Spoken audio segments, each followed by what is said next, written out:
Parpol Koalisi Indonesia Maju atau KIMPLUS resmi mendeklarasikan dukungan untuk Ridwan Kamil dan Suswono sebagai calon gubernur dan wakil gubernur Jakarta di Pilkada 2024. Deklarasi yang dilaksanakan pada Senin sore ini ditandatangani 12 sekjen parpol pendukung. Dalam pidatonya, Ridwan Kamil menegaskan jika gubernur Jakarta dan pemerintah pusat satu frekuensi, warga Jakarta akan diuntungkan. Menurut kami, dengan satu frekuensinya gubernur Jakarta dengan presiden dan wakil presiden di pemerintah pusat, yang paling diuntungkan bukan kami, yang paling diuntungkan adalah warga Jakarta.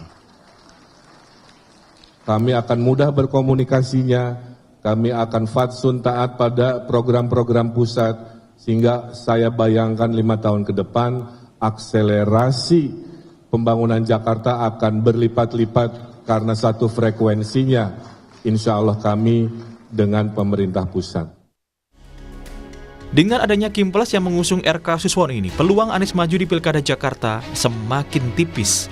Pasalnya, hingga kini tidak ada kepastian parpol mana yang resmi mengusungnya untuk kembali bertarung di Pilkada Jakarta. Yang tersisa hanya PDI Perjuangan. PDIP masih berupaya memajukan Anies dengan Hendrar Prihadi untuk menjadi pesaing Ridwan Kamil di Jakarta, kendati kursi PDIP belum cukup.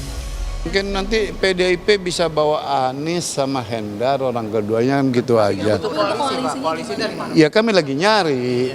Tapi kan namanya usaha.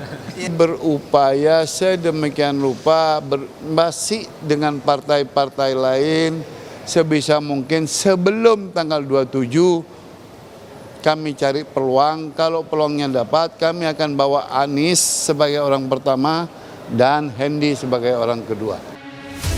Direktur Eksekutif Indikator Politik Indonesia mengungkapkan, Anies Baswedan seharusnya sudah mengantisipasi dengan menyiapkan rencana maju sebagai calon independen.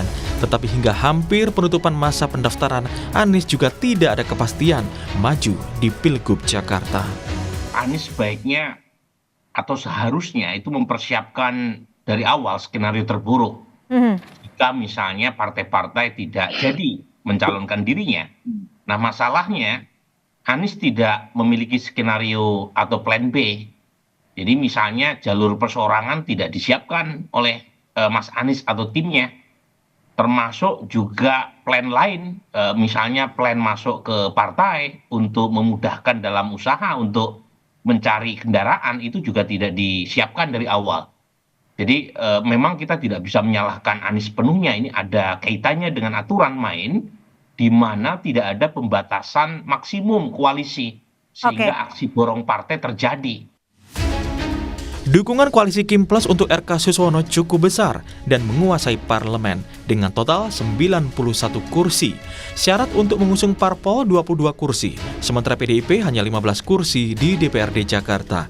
Sehingga PDIP saja tidak cukup jika ingin memajukan Anies Baswedan di Pilkada Jakarta.